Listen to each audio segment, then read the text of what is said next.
Hello and welcome to Primetime Pastimes, the podcast where we talk to people in the wrestling space about their passions outside of wrestling. I'm one of your hosts, Steve, and with me, as always, is the other host, Gav. Say hello, Gav. Oh, Now, joining our starting lineup today, he's a baller, a shot caller, a brawler, also sports therapist. It's Big John Rehab. How are you, John?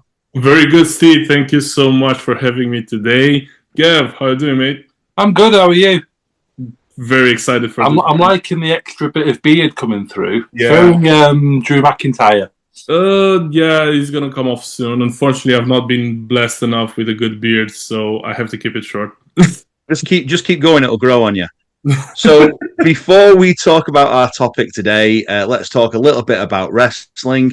As I mentioned to John a few short moments ago, we'll talk about 10 minutes on this. So, John, just explain to us when you first saw wrestling and your experiences with that. When I first saw wrestling, I think I was about 8 or 9 years old. I was in Romania surfing the channels, and I had this advert. I might be wrong. It was a match between Abyss and Sting. Might have been Slammiversary. Casket won. Yeah, I remember that. Correct me if I'm wrong. I'm not sure about the pay-per-view, but I'm sure it was. I don't know about the pay-per-view, but I know the match. Yeah. So it was an advert for that. And for some reason, TNA was televised in Romania. WWE wasn't televised as often, but TNA was. Same thing in the UK, mate. Same thing in the UK. We had Bravo TV, we had TNA, but Bravo, WB what was a channel much, that was. I love much Bravo. harder to get. Yeah. Enough about Bravo. Carry on, John. And I stopped there. I was like, these guys, especially with Sting, because he's got a face paint and everything. I was like, what is going on here? Like, these guys are in a ring. They fight each other, and there is a casket in the middle of the ring. Like, what is this? What's going on? And just got me hooked. Excellent. And having then seen TNA, did you look out for WWE or WCW? Did you go back and watch anything historic? Talk us through your fandom. To be honest, I was, like I said, I was 8, 9. I can't remember how I got into WWE. I must have started search wrestling on YouTube. Because back then in Romania, the only ways you could see wrestling was either YouTube or if you're lucky enough and you'd stay up really late to watch episodes of wrestling. But I think it must have been me searching on wrestling on YouTube, and that's how I got into WWE. Oh, fair enough. And what did you like about WWE? I'm guessing WWE was sort of your go-to promotion after that. It was must have been production in general. Mm-hmm. The production probably is what caught my eye there and what made me more interested. Also the characters you had back then. You had 09 Randy Orton, John Cena. They were in the peak of their careers, so probably I related a bit more. Being a kid as well, I related a bit more to that. I love how everyone has started calling it '09 Randy Orton. I mean, it's just like it's a go-to for this mother was serious in '09, and everyone has '09 specifically in the mind. It's great. So, what about actual wrestlers themselves? Which wrestlers did you warm to? Which did you not? Talk us through that. That's a really okay. Now, that guy. Bring him closer, John. Bring him closer. So we got Randy Orton over here. He's my goat. Momentarily, he's my goat. Fair. This guy over here. Yes. Jeff Hardy, baby. Jeff Hardy. In 2008, it was Barack Obama and Jeff Hardy. Wow. That is? Yeah. Those are very different people. That is my grail of figures, by the way, John, which you're well aware of. Funny enough, I can't really remember how I got this one. I can't remember if I bought it from somewhere from Romania or if it is hard to find that figure. Yeah, I know. Really? In the past. Yeah. And I've actually searched it up, and I think this one, if you have it in a box, currently sits to about $200. Yeah, if not a bit more. It's probably it's gone up to nearly 3, I think, when I last saw one. Yeah. So, And for anyone that's listening, it's a very, very large Jeff Hardy. it's I can't the tell you. Giants of the Ring line. I'm reliably informed that it's the Giants of the Ring version Hidden of Jeff Giants, Hardy. whichever It may be Hidden Giants. When I said I was reliably informed, it wasn't that reliable, apparently. No, Ring Giants, I said. Okay, fine. I've got Taker, and I think I've still got. Oh no! I've still got a Taker, and I think Aaron's got Batista and RVD.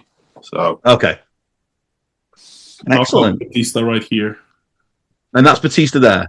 Yeah. Okay, so 2 big men and one very, very springy, sort of gothy sort of fellow. So what are your influences in wrestling then, John? So there's a couple of different styles mixed in there. It is.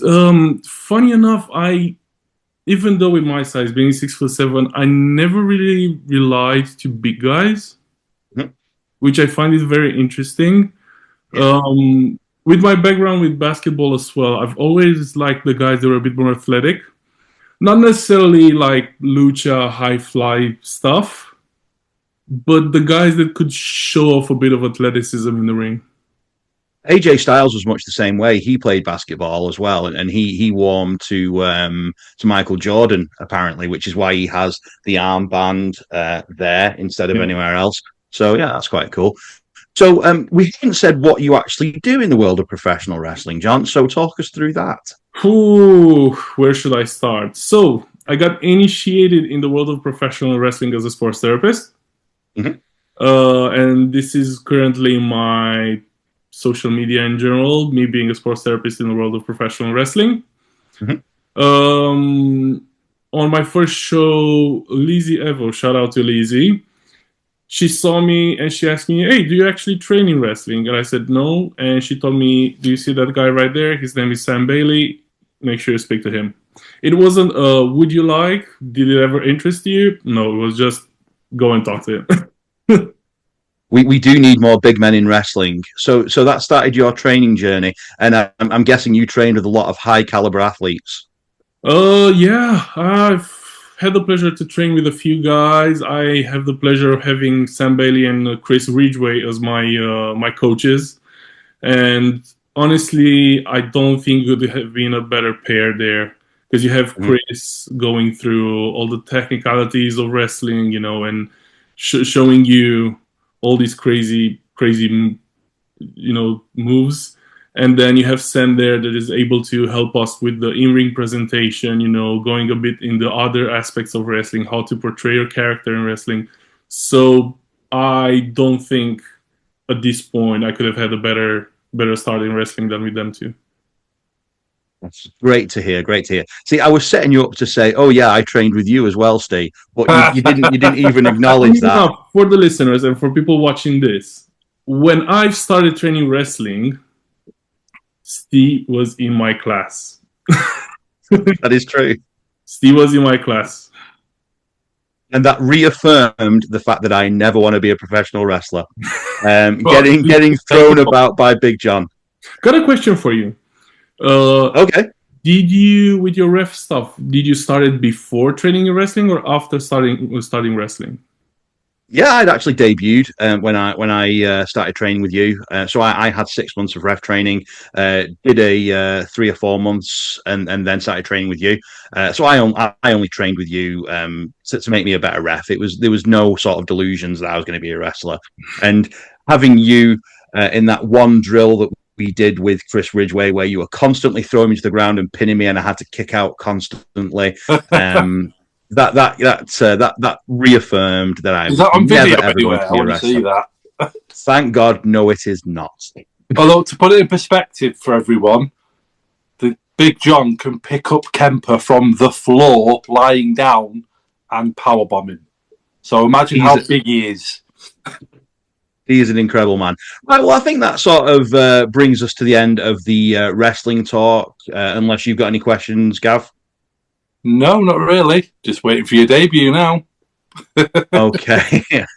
Well, like I say, he's a trusted sports therapist on a number of big promotions across the UK. So even though he hasn't debuted yet, he is an absolute godsend to the world of professional wrestling. So thank you for that, John. So that's enough wrestling. We're now going to be hitting the hardwood and asking the hard questions about all things basketball and the NBA. But before we do that, I'm going to do a flawless no-look pass. Here's some facts about the NBA. The sport of basketball was created by student James Naismith in 1891. The NBA itself began in 1946 as the Basketball Association of America before later changing its name. Those darn Boston Celtics are the team with the most NBA championships at 18. LeBron James has the longest career in history at 23 seasons and counting, with Jamison Curry having the shortest career with 3.9 seconds. He subbed in at the end of a third quarter of a Clippers versus Celtics game in 2010, and that was the end of Mr. Curry. Surely no one named Curry will make it in the NBA. LeBron and Bronny James are the only father and son pair to play at the same time and even playing for the same team. Whilst it's commonly known that LeBron James is the all-time greatest scorer, Wilt the Stilts Chamberlain has the most points in a single game with 100, and he averaged at 48 minutes per game in a career where he never fouled out, which I found out today and is incredible. The shortest player in the history was Muggsy Bogues at 5'3". He still managed to block 39 shots over his 14-year career. That's easy for me to say. That's 38 more block shots than I've ever blocked. I blocked my friend John once, and I'm pretty sure it was an accident because he's about 6'5". 4 NBA players have been named TJ, and each of those players played for the Indiana Pacers at one point of time. The NBA has a long-standing policy that trainers had to be predominantly white or black until the infamous Nike Air Jordan sponsorship, where Michael Jordan was fined $5,000 per game for wearing his infamous band pair. And the amount was happily covered by Nike. So, that's enough facts. I hope you enjoyed that. Let's now explore our feelings. So, when did you first encounter basketball, John? Basketball. You know what? Funny enough, I can't remember seeing a game as a kid. Mm-hmm. Playing basketball, I was literally at school, and in the past in Romania, you'd have coaches that will come in classes, and they will literally look like at the kids and be like, you're quite tall, come for a tryout. I was like, okay. For some reason, my mother has played basketball when she was a kid. Not professionally. She played throughout high school. But I've always been interested. I can't remember why. I can't remember when. But I've always been interested. So yeah. So how impactful was your mum in developing your love of basketball then? Was it a hindrance, saying that she's done it all, or was it a help? You know what? I feel like I appreciated the fact that she played basketball a bit later on, not necessarily when I started it. Because, as a kid, I was about probably 9 when I started playing. So around the same time that you watched wrestling then? Yeah, about that, yeah. Okay. A lot of things happen to a 9-year-old. Big year for Big John. Yeah. So yeah, as a kid, it was more like, oh, my mother played basketball as well. But like I've said, because she's never played professionally or anything like that, it was never this important thing, But later on, I think I appreciate that a bit more. So obviously, let's talk about your experiences with basketball. I know your story. Tell our listeners what exactly happened. So I've played basketball from the age of 9 until at the very old age of 20. At the age of 15, I suffered an injury, torn labrum in my right shoulder. Very gruesome incident. I jumped to block a ball. I didn't touch anything. My shoulder popped out. Mm-hmm. As it happens. Yeah. I had to go through a surgery, did my rehab. Everything was great. After about 6 months, my shoulder dislocated again. Had to go through a second surgery, which went amazingly. rehabbed again, played for another about 3 years, and in the summer that I wasn't supposed, I signed my first league contract. I got injured in the preseason. Third surgery was a bit more brutal, I could say. They were supposed to cut my muscle in two, put some screws on. After a few months, have a second surgery that would take the screws out. It was too complicated. The rehab would have took about a year and a half. It's a strange time as well because this is when you're still in the transition from being a junior to going to a senior. And Mhm. I felt like a year and a half, 2 years out of that time lost, I would have felt it further on in my career. So that's when I decided to hang the sneakers.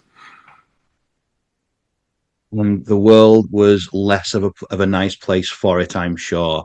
Oh, So, so when you made that decision, there's a very famous story of Randy Savage. As soon as he decided his baseball career was over, he went out to a tree in his backyard and he broke all of his baseball bats. Did you have a similar thing? Did you say, right, no, I'm done with basketball now, or did you still watch it and love it? And if so, how did that make you feel knowing that you weren't doing it? so funny enough, I didn't had one of those experiences. So when I decided to retire, the GM of the team that I was supposed to play for in the first league, he knew that I wanted to go in physio. When I was 15, I'm derailing a bit. When I was 15 and I Go did ahead. first rehab sessions, this is when I fell in love with being a therapist, being a physiotherapist. And it was always in the back of my mind, if I'm not gonna make it as a professional player, that's the route I want to go on. So he knew that I was starting going to study physio in the university, and he told me, "Hey, look, mate, like I know you're disappointed now, but go do your first year in physio, learn a bit of anatomy, learn a bit of physiology, and come work for us next year." Which for me in that point was he's just telling me this because he knows I'm upset right now. So probably it's just a way for him to, I don't know, give me a bit more comfort or whatever. I didn't really took it seriously. But after that year passed, he actually called me and he was like, "Hey, dude, we are looking for an assistant here. Are you up for it?" And I was like, "Hell yeah!" So to go back to your question, my transition from being a player to getting out of basketball was a bit smoother, I could say, because I was in the same team. I was with the same guys that I was supposed to play with. It's just that now I was on the other side of things. I was part of the staff, but I was still there. So that made my transition, the way I was thinking things, a bit easier to process. Yeah, absolutely. Was there any bitterness, or did you love that you were still part of everything and wanted your team to do the best? Um, not, I wouldn't call it bitterness. I was still on the bench, and you'd still have those moments where you are at the end of the bench. You're like, "Oh, I wish I could, get Yeah, in the game right now." But you know, I one of the things that helped me a lot going through it was the mentality of everything happens for a reason. It happened for a reason for me to get injured at 15 and fall in love with physio, because otherwise I wouldn't be where I am today without that. So that's how I kind of put myself in comfort with the idea. good stuff. So I noticed there is a basketball behind you. Do you still try and play a little, or do drills, or throw Not around? as much since I moved in the UK because unfortunately basketball is not a massive sport around here. Tell me about it. It Yeah. is my household. But whenever I go back home in Romania, if my former teammates are home in my hometown, we make sure we go and play a pickup game. So tell me about the differences between the UK basketball scene, or lack of it, and the Romanian basketball scene, because I don't know much about the Romanian basketball scene at all. The Romanian basketball scene grew in the past, I'd say, 5 to 10 years. Mhm. Now we have players that have been in NBA playing around there. Not big names, but people that had played G League. It's For definitely anyone that doesn't know, explain what G League is. so. Basically, think of G League as of WWE NXT. Is the best comparison. So in the G League, teams still sign players, but because they think that maybe they're not ready yet to play in the big league, they'll sign them there. That's their developmental territory, let's say. It's a great analogy. I had never really thought about it like that, but yeah, you're absolutely right. Yeah, good stuff. So yeah, so I know was it sort of early 2000s that up until the early 2000s, the USA were dominant in Olympic basketball, but then a lot of European teams were sort of stepping up against them. It became a much more competitive game. Did you feel that it was still developing in Romania, or had it sort of plateaued at that point? So at that point, early 2000, I was about 1, 2 years old. Sorry, let me rephrase. I mean, when you were playing, do you think it had plateaued, or do you think it was still on the up? You know what? It's in Romania. There was, I would say, between the generation between born in 90 and 97, there was a bit of downhill, I would say. Mhm. Those players, I don't feel like they ever had the opportunity to showcase themselves as much. Okay. But with generation born in 98, 99, that's when things started to pick up a bit. I feel like the growth of social media also had a bit of um, a play into it, I could say, Okay. in promoting the sport. Sports channels started to show the games live more. So it had a period of time where it was a bit quiet, and I'll say when I started to play, it went on an uphill, I could say. Okay, good. Well, I obviously, if people haven't realised already, I love the sport of basketball. So I hope that it just grows and grows and grows. Hasn't done in the UK. We thought it would in the late '90s, very early 2000s, but never really did, which is a darn shame. So you've told me off camera that you don't really have a favourite team. Who are some of your favourite players, and what's your favourite era of basketball to watch? Definitely 2010s. Might be biased because I was about the age when I started playing as well. But favorite player, Nine was a big year for you, John. Nine was a big year. yeah, yeah. Um, favorite players, top favorite player is LeBron James. Definitely, Mm-hmm. he's my goat. Even though, fun fact, I grew up with a Michael Jordan poster in my childhood room. Who didn't? Yeah. Uh, MJ's the goat for me, but I understand people that like LeBron and prefer LeBron. we'll go a bit through that this conversation because I have some hot takes there. Oh, give me some hot takes. Yeah, other favorite players when I grew up, Blake Griffin Yeah, was a guy. I've always been a fan of slam dunking. I was going to say that slam dunk competition he did. Yeah. Was he the Superman cape? Or have I Uh, made that up? with the Superman cape was Dwight Howard. Was it? Oh yeah, that's right. Yeah, but I know Blake Griffin also did well. Over a bonnet of a car. Yeah, Yeah, yeah. Dwight Carry Howard on. was Sorry. another player that I looked up to a lot, and So Shaq. what? And Shaq. Shaq, obviously. My whole basketball career, I've been compared to Shaq because of my size. Mm-hmm. So all those players are quite powerful players and quite known for dunking. Was that your style? Definitely powerhouse dunking was my go-to. You know what? I always tell people this. Me as a player, I've never been. Everybody wants to be the star of the team, you know, but I never had a good shoot.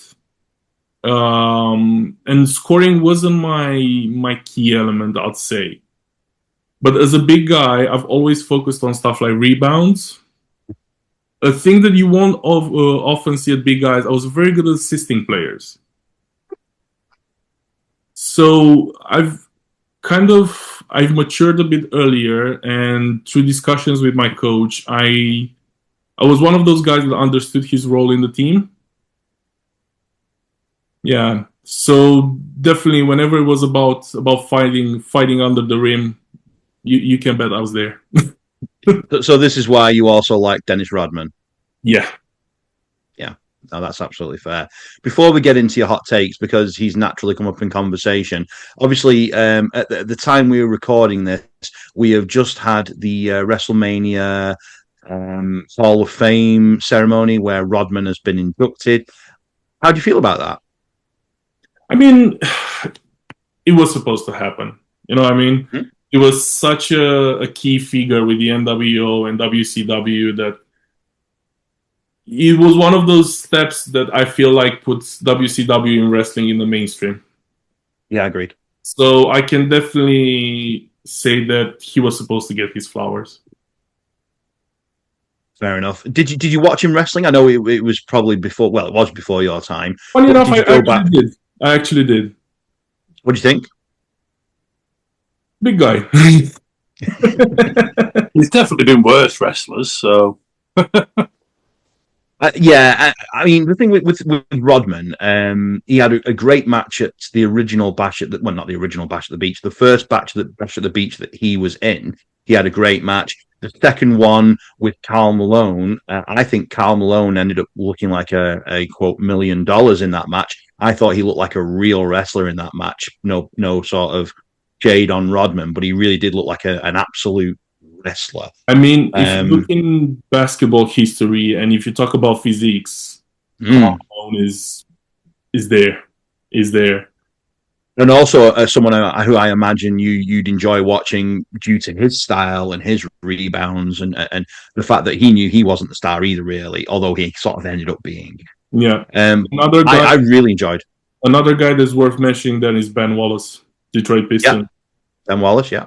Big guy, and when you hear all the stories of him benching stupid weights, it's insane. Um, Tell us about what you think Dennis Rodman brought to the NWO then, because you mentioned it very, very briefly then, and the fact that he brought eyes from the mainstream fans. But how do you think he fit into that group, his attitude and his persona? Let's talk a bit about the context. Let's. So this guy, he was in the middle of the playoffs, He and was. and for some reason, all of a sudden, he decided, you know what? I don't freaking care about your NBA playoffs. These guys asked me to be in a wrestling ring, and that's what I want to do. So, if you John, all, do you remember who he was playing against in the playoffs? uh, I can't remember exactly. The Utah Jazz Utah Jazz. There you with go. Karl Malone, Yeah. because they had a few scuffles to set up that match. And they went on. I think it was Letterman, might have been the Tonight Show, but yeah, they went on that. Anyway, please continue with what you were saying. Yeah. So, context wise, think about that fact and think about that NW1 were to be disruptors. What else screams a disruptor more than someone in the biggest basketball team probably in history saying "F you all, what I'm gonna at that do"? time it was crazily unheard of. Imagine Oh, it yeah. already had heat from that perspective. Mm-hmm. Yeah. And then he shows up on WCW next to names like Hulk Hogan, Kevin Nash, Scott Hall. It was the perfect storm. Yeah.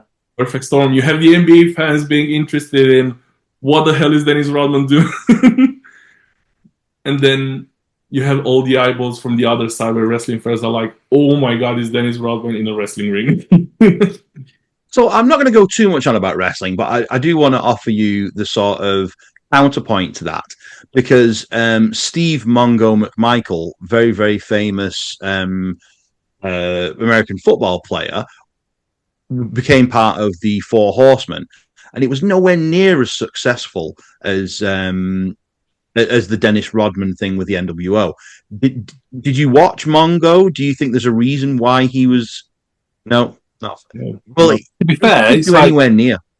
Rodman had a personality that was bigger than any team anyway, so he fit into wrestling because of his look, the piercings, the tattoos.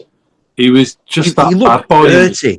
He looked dirty and Yeah. greasy, just like all the other NWO guys Yeah. at the time. He was just perfect fit, really.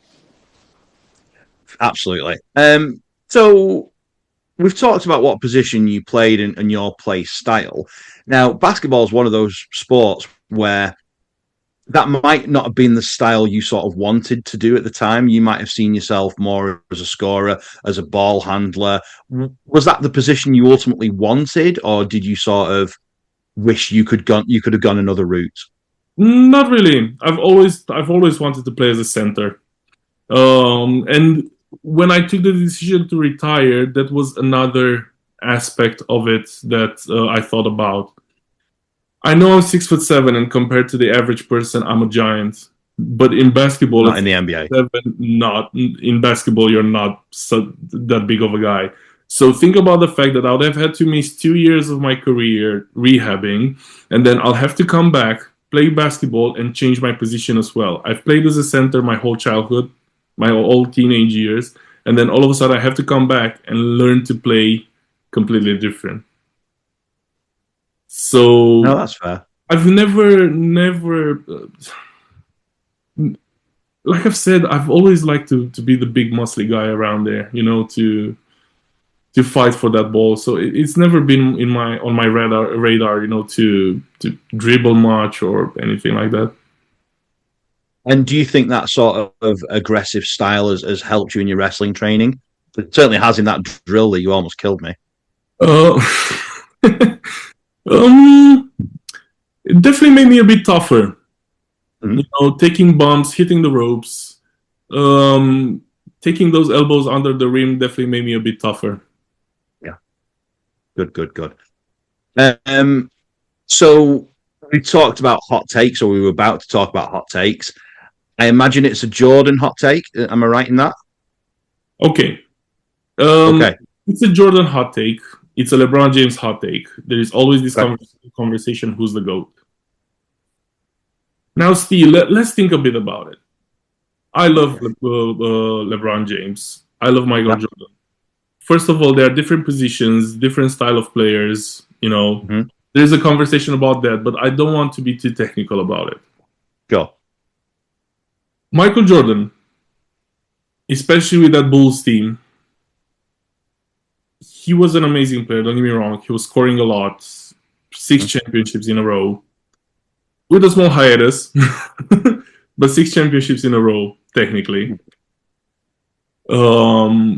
Michael Jordan has been the player that brought basketball into mainstream. Yes, very much so. And with that one, I'll give him all the credit in the world. With LeBron, just think about it. This guy, he was on the cover of Sports Illustrated at the age of 18. When you say this guy, who are you talking about? LeBron James. Oh. He had the media pressure since he was in high school. And through that, like you've said earlier, he's currently, because he's still playing, he's currently having the longest career in NBA history. And not only that he has the longest career in NBA history, but he's putting up numbers. He's still putting up numbers. GOAT conversation, like I've said, I give all the credit in the world to Michael Jordan, being the first billionaire basketball player, putting, NBA up there with the other sports, shoe deal, name it. Basketball-wise, I would say LeBron James is the GOAT. I totally understand that, and I'm not sure that's too much of a hot take, because I think a lot of people, especially later fans, for me, you've also got to look at the team that Jordan had around him. I knew what he did. I'm going to smack you around in a second. Go on. But yeah, he had Pippen and he had Rodman. They were. You had the triangle of terror. You had Pippen and Rodman, and as soon as Jordan left, Pippen became the top scorer in the league. That's what I mean. So it was still a team that was centered around getting him the ball. I don't feel like LeBron James. It's the same. I think he does he is part of a team, even though he's the most authoritative part. He's the best part. I still think he is part of a team. So let's talk about Steph Curry, John. I think he's boring. What do you think? Not boring. I can appreciate him as a player, but in the same time, I don't like how he changed basketball. Explain to me how he changed basketball. Might be biased because I've never been a 3-point shooter myself. I've always appreciated a good slam dunk. But I feel like even now watching the basketball game, and I don't know if you guys agree with me, and I'll be very interested to hear your opinions as well. I understand the game is a lot more fast-paced, but when you're on a transition along with the basket and you stop to shoot a 3-point shot. Okay, it's nice. You've hit it. Wow, but like that's the moment to create a highlight, do a nice dunk, do a windmill. This is exactly why I prefer Jordan, because when he was in those moments, especially on a fast break, he would make magic. Not Magic Johnson, totally different person, but he would make magic. And I don't feel like Steph Curry has ever done that, which is why I sort of feel like he's boring. And you mentioned the game has changed. Talk to me a little bit more about that, because that was one of my talking points. It's definitely changed to at least compared to the mid-90s. I mean, look at the players nowadays. How many big, beefy players do you see there? Not many. A whole lot. Exactly. That's why they needed you, John. Yes, the game is more athletic, but if you don't showcase that athleticism, where do we sit? Well, the way I remember it, obviously when I was watching it a lot in the 90s, you could go out and rent a VHS of the best slam dunks. You can't do that anymore because they don't exist that way. I want to talk about how it's influenced like the All-Star game. It was one of the highlights of my year watching the All-Star game. And I'm not even sure if you've really experienced this, John, because it had already sort of changed by the time you hit the big nine and everything changed for you. It wasn't competitive. It wasn't flashy. The All-Star game now and the entire All-Star weekend, with the exception of the slam dunk contest, it just doesn't do it for me anymore. No. Not even the slam dunk contest. You've seen people for many years now saying they should stop doing the slam dunk contest, which for me personally, I think if you got people to the point of saying that, that's the biggest sin in basketball. Yeah. I understand the aspect of nowadays you have guys that are professional dunkers.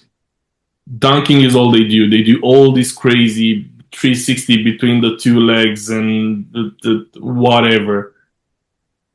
But going back a bit to the discussion that we had earlier, when all your players are mainly focused on hitting 3-point shots, how do you expect them to do crazy dunks? There's no reason. Yeah. And when they do, it just comes off as flat. I don't know if it's the camera angles or the lack of atmosphere in the crowd sometimes, but it just feels like a much flatter experience to me, which is why I sort of don't really watch as much anymore. I don't really now. That's the problem. What is the last dunk contest that you guys watched? Oh, fully watch? We're talking 10 years ago for me. Probably longer for me. I'll watch highlights, but that's it. Okay. What they show in the highlights is those players hitting the dunks. Yeah. If you actually watch the slam dunk contest, that was probably the third or fourth attempt. Yeah, I agree. Which for me, that it's crazy. Can you imagine Jordan trying to do the free throw line dunk and be like, oops, guys, let me try it again. One take from the halfway line. Sorry. So yeah, so it just explain to any audience members who aren't basketball fans what you're talking about there with the 3-point line, the halfway line dunk. So in 88, I think. Yeah, I think 88. Yeah, Michael Jordan won the dunk contest with slam dunk from the free throw line. So the free throw line is the line where you go and shoot free throws after you get fouled. Yeah. I can't remember the numbers right now, but it's decently far away from the rim. Yeah. These men in 1988 runs and jumps and dunks from the free throw line. Now, most people I would assume they know the Jordan logo. So the Jordan logo, it's exactly that dunk. That's how iconic it is. And now going back to what I said earlier, imagine him missing the first and be like, "Hey guys, actually, can I do it again? Let's yeet again a bit, like let." And to put it in context, that's probably 3 times longer, further away than the average dunk at that point. Yeah. Yeah. Incredible moment, and I urge anyone who hasn't seen that to just go on YouTube and Google that, because it really is a magical moment. Speaking of magical moments, that's one of my all-time favorite moments in basketball. Do you have any all-time favorite moments, whether they be a play or one of the dunk contest contenders? What really sticks out to you?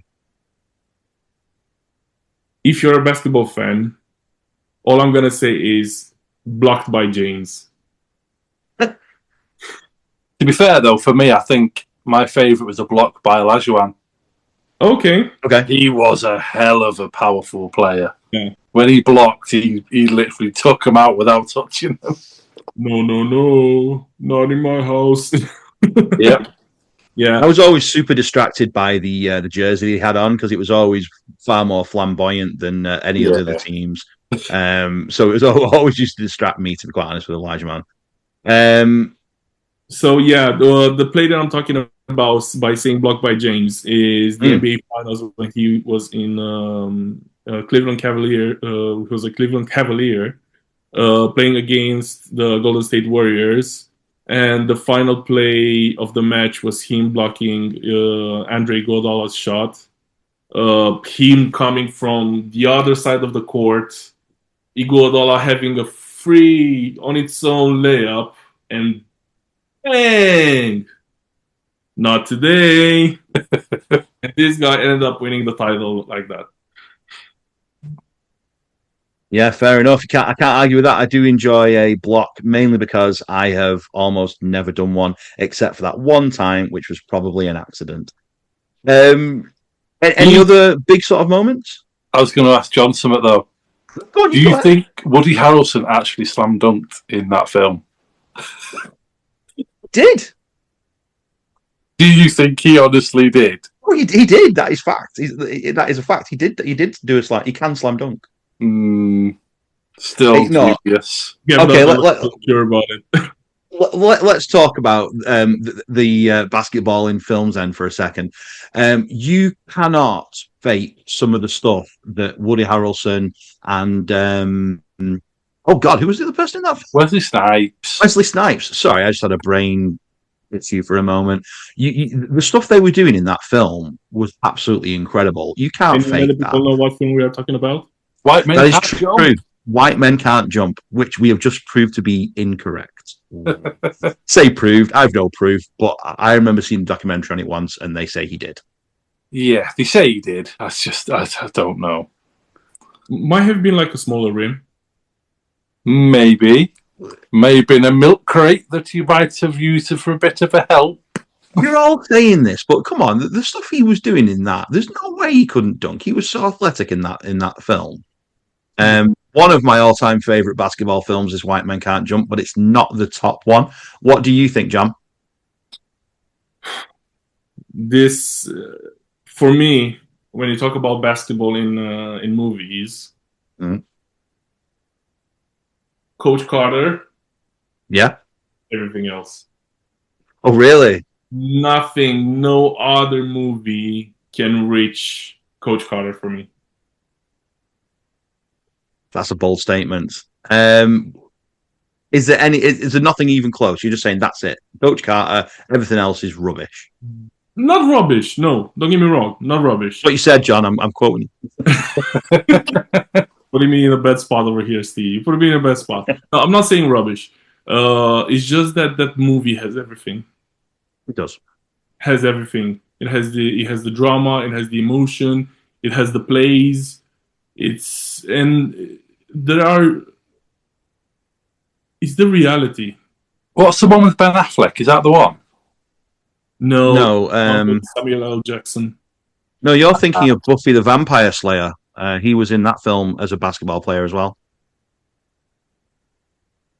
Was he? Yeah, no, that's true. Yeah, in the film Buffy the Vampire Slayer, Ben Affleck is one of the guys that gets the ball stolen off him by one of the vampires on court at the end. I did not know that. There you go. But what was the film he was the coach in? I can't remember the name of it. A very good film, I think. Yeah, it was okay. It wasn't my fave. I'll tell you what my fave is before I'll ask you, Gav. My fave is Above the Rim with Tupac and the guy that was in Cool Runnings. And the guy that was in the shootout tournament in White Men Can't Jump, he was also the lead sort of kid. I can't remember his name, but he was also the lead kid in Above the Rim. What a great film. The film starts off with two lads playing on a rooftop at night time, and one guy goes to tap the rim, and it's like a bit of a competition, like, oh, I can tap the rim higher than you. Taps the rim, breaks through the backboard, falls off the top of the roof and dies. That's how the film starts. Yeah, so drama in basketball. I recommend Above the Rim.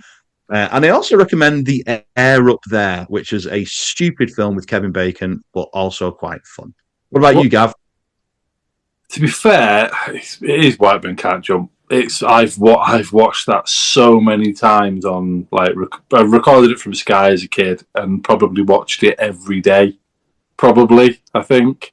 And I've tried to copy the shots in that so often. It's stupid. In fact, I did it the other day with my lad. And I actually did a no-look shot and put it in. So I was like, yes, from the halfway. John mentioned earlier that he was quite good at assisting, and that was always something I used to enjoy doing, and mainly because of White Men Can't Jump, because there's a beautiful no-look pass in White Men Can't Jump, which I was forever trying to sort of emulate, and never really did. Is that the one where he does it round his body and then... Oh, it's not that one. It's actually just sort of jets off to one side. But yeah, the one around his body as well was also pretty darn good. Do you play in the video games with it, John, or are you just purely watcher? When I used to own an Xbox, which was through my teen years, university, I used to get NBA yearly. New game drops, I'll grab the new game. So I've played NBA 2K like crazy. I feel like you said that with that in a sort of past sense though. So do you still have an Xbox and play it, or is that done with? Unfortunately, I don't have an Xbox anymore, and that's because I've realized my Xbox was collecting dust somewhere in a bag, and I thought, you know what, like, I don't really use it anymore, so I just sold it. You don't have the time, I don't think, do you? Yeah, unfortunately. It's weird because even if you shorten the time limit of the quarters, it's a long game to play. It's a especially with the NBA rules being 12 minutes per quarter. Exactly. But even if you pass it to 6 minutes, with all the stop-start of everything, it's difficult to play on a game, even though I enjoy it. Well, there's only one game to play, and that's NBA Jam. It's the only one you should play.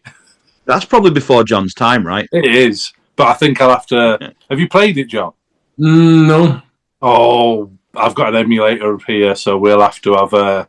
We'll have to. Oh, it's all about dunking, mate. All about dunking. Imagine if you... Sorry, go on, John. Like in university, when I was in university, we'll have nights where me and my guys were just gathering at my place. It was pizzas, beers, and whatever. It was a whole night of no sleep, only playing tournaments. Yeah. So if you know when not time to do it when you're that old, though, aren't you? When and I always tell my wife this, like, when I'll be a grandfather, I'll always be like that grandfather. Oh, when I was in university, we'll have nights playing NBA and. It's just it's a core memory. It's definitely a core memory. I For get me, it. What you need to do is you need to speak to Ref Liam James.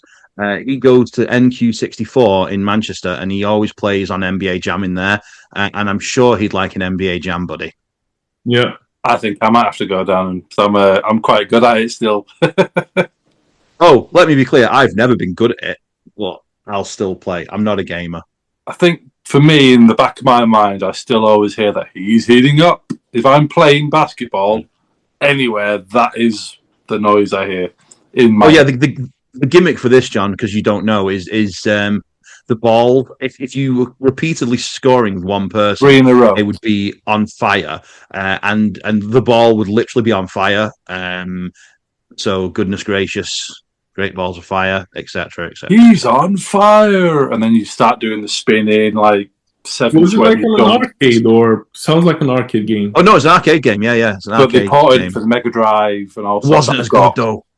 God, it was terrible. It still works, still playable.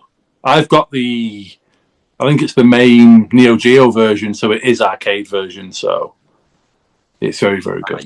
You can't beat it in the arcade, right? So, John, we've talked about the NBA. Did you ever watch the NCAA or any college stuff as well?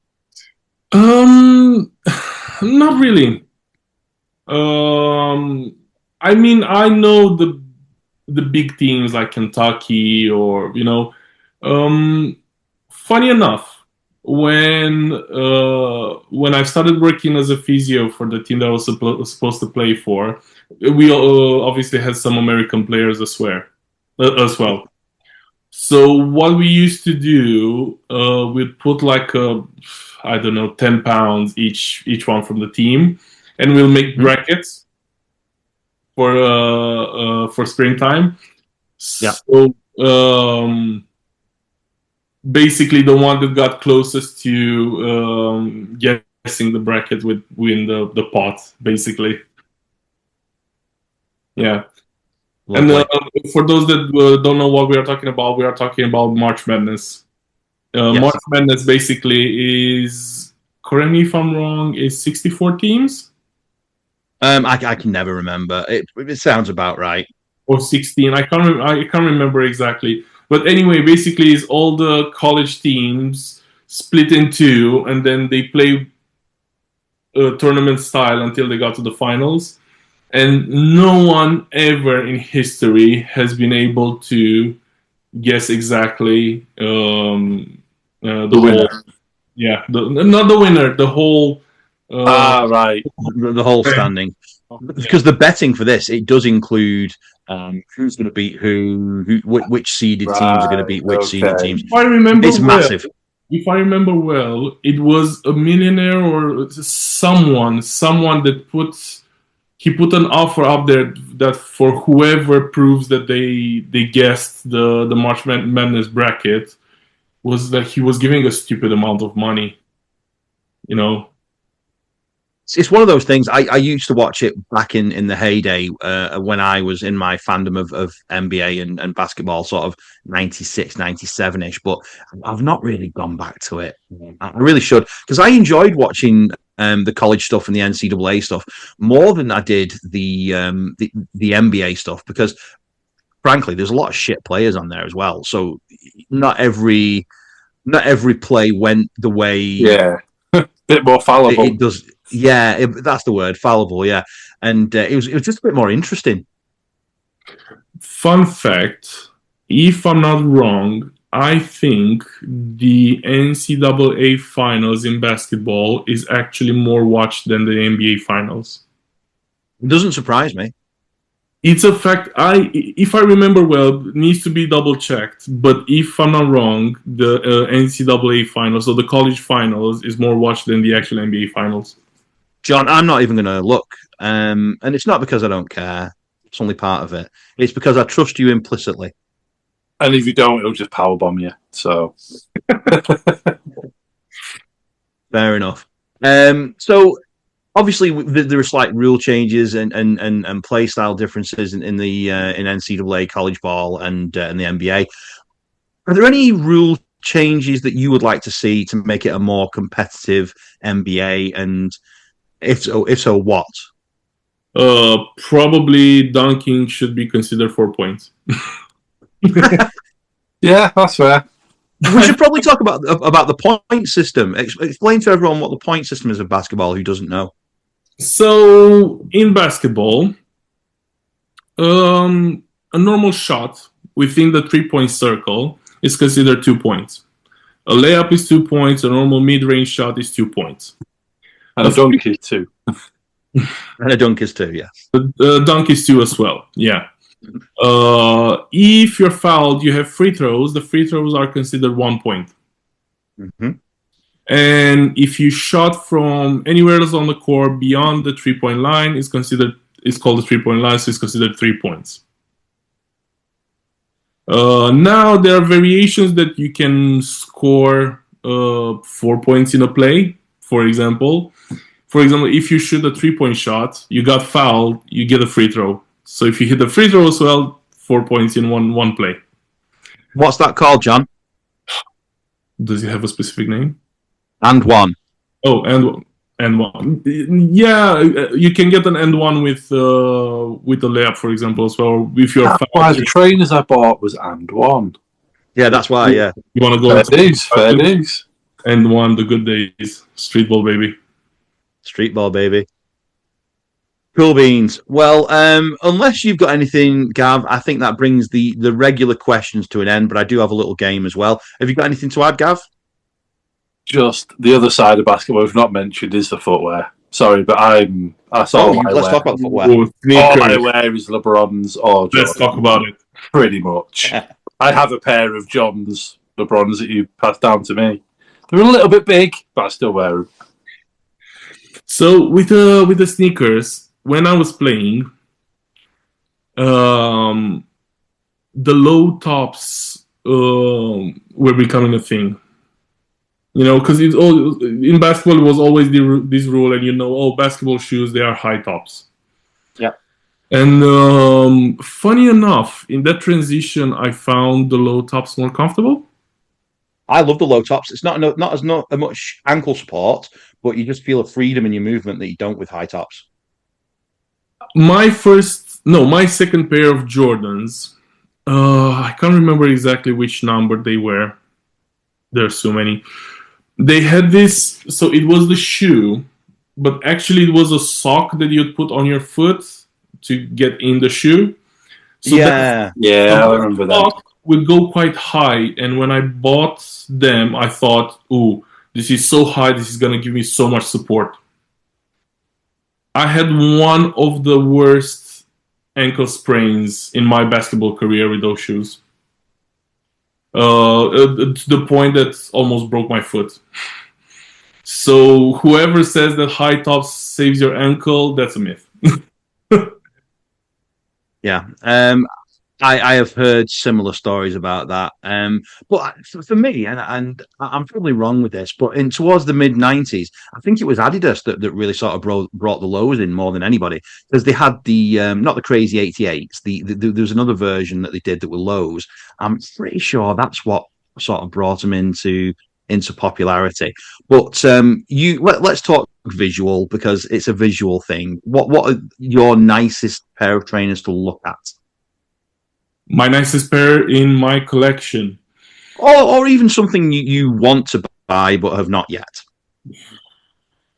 I know mine, but everyone knows mine. I kind of have my grails. I have my grail. I have a pair of LeBron 10s. So for me, visually, LeBron 10 is the most perfect basketball shoe. Okay. What makes it so perfect? It's just, I don't know. I can't. I don't have a logical explanation about it. They just don't need logic. They just appeal to me. Playing in them is a bit tricky because I've played in them. They have a 360 air bubble. So even though they are quite big, broad sneakers, that air bubble makes them a bit. It's a bit funny with the balance on them. But that's and I got them in Christmas edition, so they are red with the They green. are nice shoes, actually. They are nice. Yeah. I've seen them. Other pair. I used to play in a pair of Pippins with the word air on them, and I can't remember which version of. I think it was a Pippin twos. With the word air, and it had an air bubble all around the back 2/3 of the foot. And as much as I loved them, they were awful to play in, absolutely awful.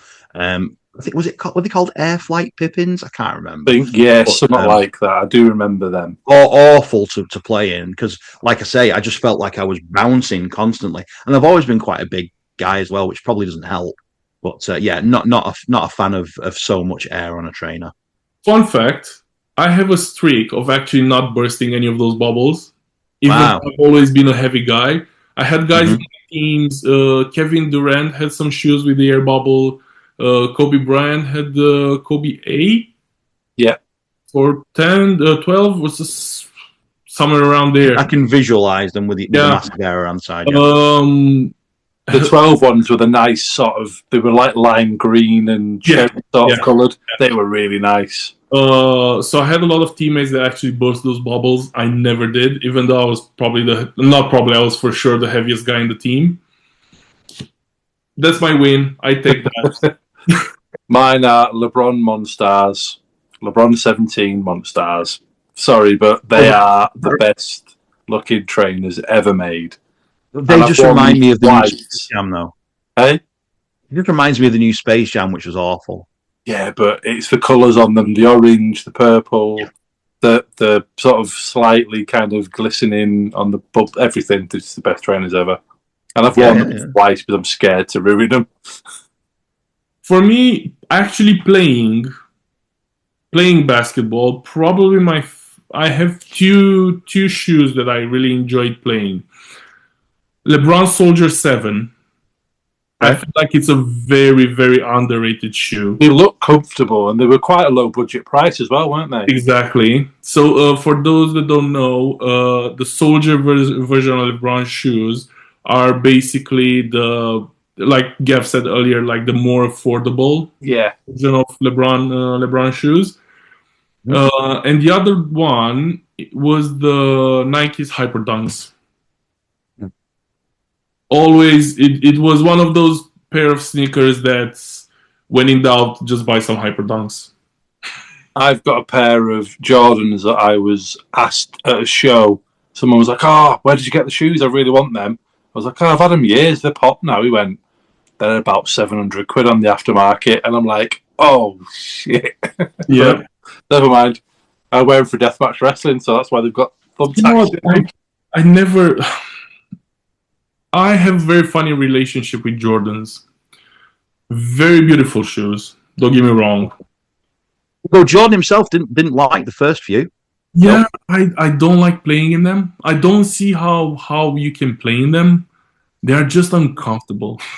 What you've got to bear in mind, though, John, is when they first came out, the shoes that they were competing against were essentially all very stars, canvasy ones, weren't it? Canvasy all stars. Yeah. So in comparison, they were beautiful. But yeah, you can't play in them now. Although I know some people do, but I think it's a statement more than it is a comfort thing. But yeah, Jordan 1s are my all-time favorite basketball shoe to wear socially. I just love the simplicity of the swoosh, the tick. I don't like the white ones that everyone wears, the pure white Jordan 1s or whatever they are. I hate seeing them in the wild. They bug me. For me, if you're having a Jordan 1, you want the two side pieces and the swoosh to be the same color. Then you want a white or a black. I've got variations of it, but you want that classic sort of design. I mean the low ones, not the. I mean the low shoes, the white low ones. I think they are Jordans. They're all white. You can get all white Jordans. They look like Nike Air Force Ones a little bit, but a little thinner. Bit. So that's mine. But yeah, awful to play in. with Jordans, my favorite pair of Jordans are Jordans Retro 4 Yeah, I like the fours. Royalty. So essentially, they are black, and all the shoe. I'm not sure how it's called. The thing that the shoelace goes through. The eyelet, is it? Is it called an eyelet? Yeah. They're gold, and the logo on the shoe it's also gold as well. I just simple black, but then you have that small like. I liked Roman Reigns' pair that he had on for WrestleMania this year. I kept looking at them. They were really nice. Having a red Jordan 4s. Having contract with Jordan is absolutely insane. Yeah, he's got his own now, hasn't he? I forgot about that. I'll be honest with you, not to talk about wrestling too much, but I spaced out of most of WrestleMania this year. Wasn't holding my interest at all, so I didn't really notice. But I know he's worn Jordan 1s in the past, and he's worn Jordan 4s. Always, if you want to see some nice pair of shoes, I have two guys: Roman Reigns, Finn Balor. Okay. Yeah. He's got some sneaky good shoes when he's going out there. And another guy, Kofi Kingston. Oh yeah, Kofi. Yeah, he's notable for having. So these three guys, if you are into sneakers, they are the ones to follow because they always have some good pairs there. Well, let's stop talking about sneakers because I've constantly been thinking we could probably do another episode on sneakers. Probably. But let's not. Let's end that there. I've got a little game for you, John. Okay. I know you don't watch college ball specifically, but I'm going to give you the name of multiple wrestlers, and I want you to tell me if they played college ball or if they didn't. Okay. I don't expect you to know who they played for because college ball's quite obscure. But the first one is this year's Hall of Fame inductee, Sid Udy / Psycho Sid / Sid Justice / Sid Vicious. So, Sid. I could definitely see him that have played. I don't think he did, but... Right. Gav is right on this one. He never played basketball. Baseball. Softball. Yeah. Softball was his sort of passion. Very famously, we would leave wrestling to play softball in certain seasons. The Big Show / Giants / Paul Wright.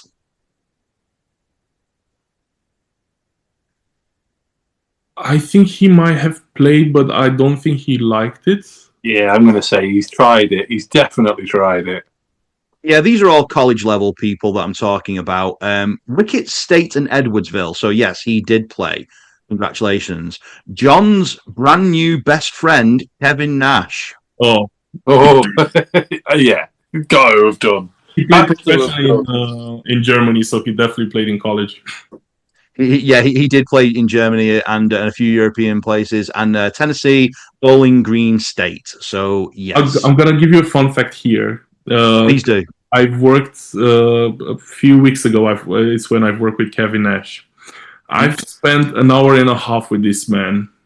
Most of that time was talking about basketball. Yep.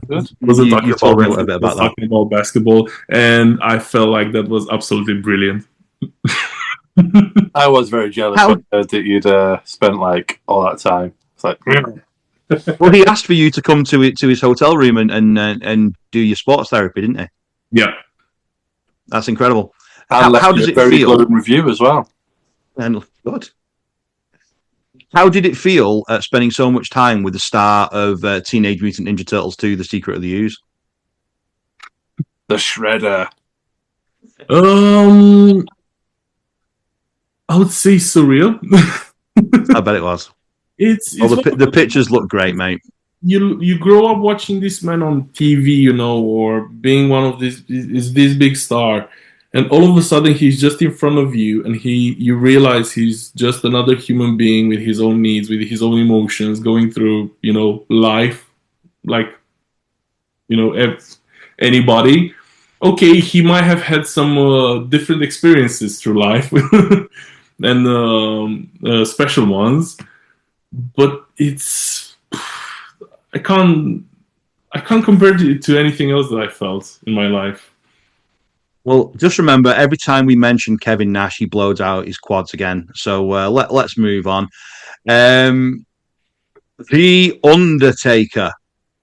He played. Yeah, He played. quite Sure did. famously.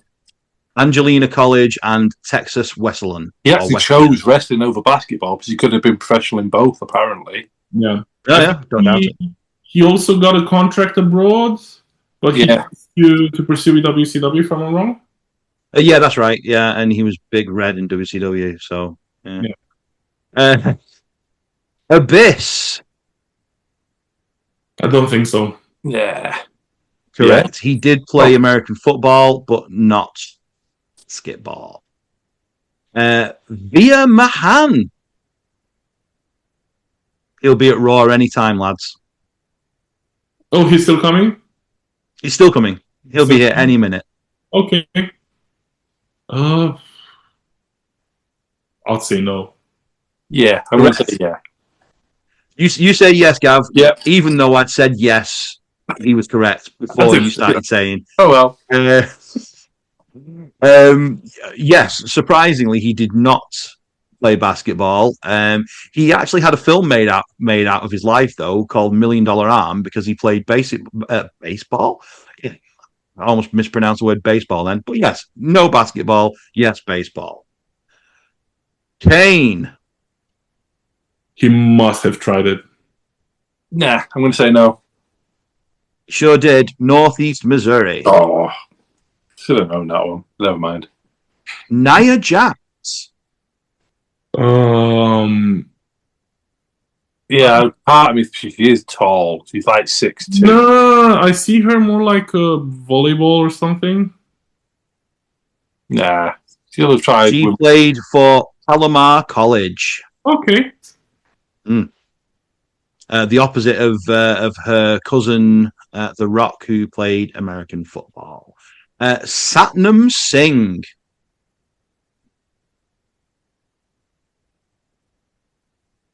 He's a very tall gentleman.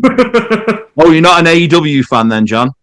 Well, I don't have a clue about AEW. I'm not going to lie.